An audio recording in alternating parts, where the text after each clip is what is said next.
দাওয়াতে যাইয়া টেবিলে উঠছে যদি এইরকম খাওয়া হাজার না দেই, হ্যাঁ আবার বড় বড় চিংড়ি মাছ, হ্যাঁ তো কদু দিয়ে মুগের ডাইল আর বড় বড় রুট মাছ দিয়ে রাঁধছে, পেটের মধ্যে কি দেখো চুইচি করতেছে। চুইচি করতে না করতে নাম লইতে না লইতে মামার মোড়ে পাইলে উদ্দাহ দিয়ে দেখাইতেছে গরুর মাংস চুই জাল দিয়ে কিভাবে রাঁধছে। মুই এবার মামারে কইলাম, মামা মুইটা আপনি ছবি তুলি। মামা একটা খুশি চোখে ফুটফুরেই আসছে দেশে। হেরে আল্লাহ, কি আর আসি আসি আর ক্যামেরা আটকায় না। আস্তে আস্তে মামাই মোরে কইলো কেমনে কিভাবে রাঁধছে, মাছগুলো একটা তাজা টাটকা কি সুন্দর রাঁধছে। এর মধ্যে মোর এক বন্ধু এসে গাবলা লইয়া মোর একটু খাইতে দেন, মোর খিদে লাগছে।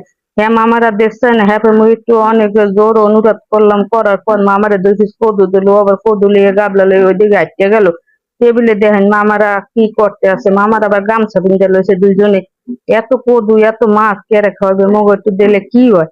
হ্যাঁ দেয় না। সামনে আবার টেবিল, ওই পাশে আবার সাদা ভাত রাখা আছে, এই দেখতেই পাচ্ছেন সাদা